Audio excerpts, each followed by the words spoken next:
जीवन में हमारी प्रसन्नता का एक कारण यह भी होता है कि हमें जीवन में सारी चीजें हमारे हिसाब से मिलने लगती हैं, जैसा हम चाहते हैं। यानी कि जैसा रिजल्ट हम जिंदगी से चाहते हैं वो रिजल्ट हमारे द्वारा किए गए कामों से हमें मिलने लगता है, जिसके कारण जीवन से हमारी अपेक्षाएं और भी ज्यादा बढ़ जाती हैं।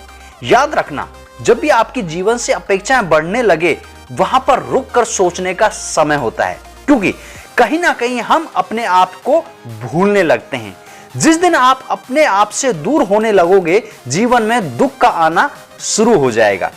हो सकता है कि शुरुआत में वो दिखाई ना दे, क्योंकि आपकी आंखों पर अपेक्षाओं का पर्दा पड़ा होता है। आप जीवन के लिए इन्हीं अपेक्षाओं में खुशी ढूंढने लगते हो। हकीकत तो यह है कि अपेक्षाएं आपको क्षण भर के लिए तो खुशी दे सकती हैं, लेकिन ये खुशियां दूर तक आपको नहीं ले जा सकती।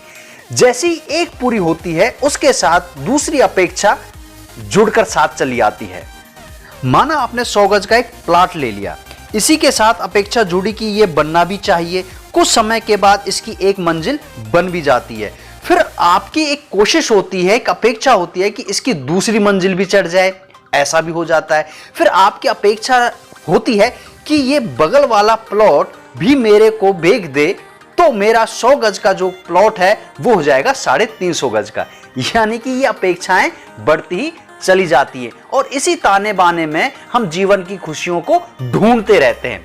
वह भूल जाता है कि जिस जिंदगी के लिए तू खुशियां ढूंढ रहा है वह भी हाथ से फिसल रही हैं। इसके बाद इन सुख सुविधाओं को भोगने के लिए शरीर स्वस्थ भी नहीं रहता। फिर एक ऐसा समय आता है कि वह खुद सोचने में मजबूर हो जाता है कि ये सब मैं किसके लिए इकट्ठा कर रहा हूं, शायद अपने लिए तो नहीं। वो उस समय भी दुखी रहता है, क्योंकि उसकी तब भी सुख भोगने की अपेक्षा अधूरी ही उसको दिखाई देने लगती है। हमने अच्छे जीवन की परिभाषा को ही बदलकर रख दिया है। हर व्यक्ति ने अपने जीवन को खुद से परिभाषित करना सीख रखा है, लेकिन जीवन की बस एक ही परिभाषा है, वो है ये। आपको जीवन कर्म करने के लिए मिला है, इसमें अपना गणित लगाना छोड़ दो।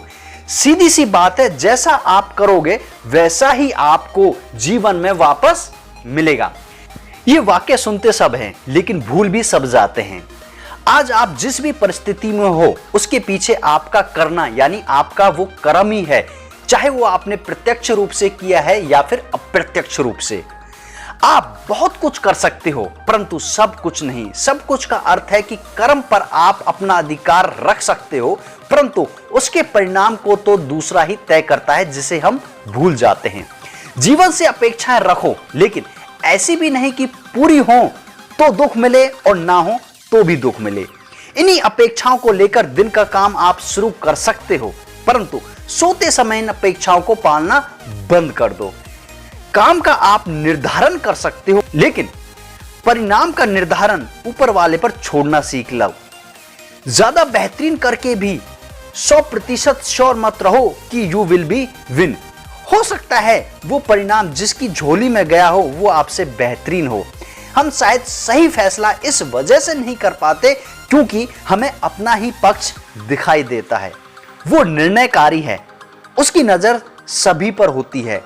आप उसके परिणाम को चुनौती मत दो। जितना आप खुद से प्रश्न पूछते हो कि ये मेरी अपेक्षा क्यों पूरी नहीं हुई, उतना ही आप अपने आप से विश्वास खोते चले जाते हो और ईश्वर से भी हमारा विश्वास उठता चला जाता है। जो भी हो रहा है, जो भी होगा वो सही होगा, क्योंकि आप न्यायाधीश नहीं हो, ना बनने की कोशिश करें। जीवन को इसीलिए जियो कि अगर आज आप परेशानी में हो तो वो भी एक दिन समाप्त हो जाएंगी। अगर आप सुखी जीवन जी रहे हो तो उस समय की तैयारी कर लो जो आपके आने वाले वक्त में आ सकता है। हर व्यक्ति को आभास होता है कि अब कुछ बदल सकता है। तो जैसे ऋतु बदलती है तो पेड़ स्वयं को उसी ऋतु के अनुसार ढाल लेता है। जैसे सावन में पेड़ पर हरियाली छा जाती है, पूरा पेड़ हरा भरा हो जाता है, पूरे पेड़ पर पत्ते ही पत्ते होते हैं, तो वो पेड़ खुशियों से झूम जाता है। गर्मियों में वही पत्ते झड़ जाते हैं, सर्दियों में उसी परिवर्तन की तासीर के साथ वो पेड़ खड़ा रहता है। तो एक वर्ष में वो हर परिवर्तन को देख लेता है, जिसके कारण वो डटा रहता है और उसको आभास होता है कि अब क्या परिवर्तन होने वाला है। उसी तरीके से वो अपने आप को प्रिपेयर बना लेता है। हम पल भर में ही उदासी के बादल अपने चेहरे पर ले आते हैं जब हमारी अपेक्षाएं पूरी नहीं होती। हमें सीखना चाहिए उस पेड़ से जो एक वर्ष के दौरान हर परिवर्तन को झेलता है और अपने उसी परिवर्तन के कारण खड़ा रहता है और पूरा जीवन जीता है। दोस्तों, वीडियो कैसा लगा प्लीज चैनल को सब्सक्राइब कर लें ताकि मेरा अगला वीडियो आप तक पहुंच सके। जो ऑलरेडी सब्सक्राइबर हैं उनसे हम्बल रिक्वेस्ट है कि बेल आइकन को दबा लें ताकि मेरा वीडियो सबसे पहले आप लोगों को पहुंचे। आपने वीडियो देखा इसके लिए आपका बहुत बहुत धन्यवाद। फिर मिलते हैं नेक्स्ट वीडियो में। Thank you.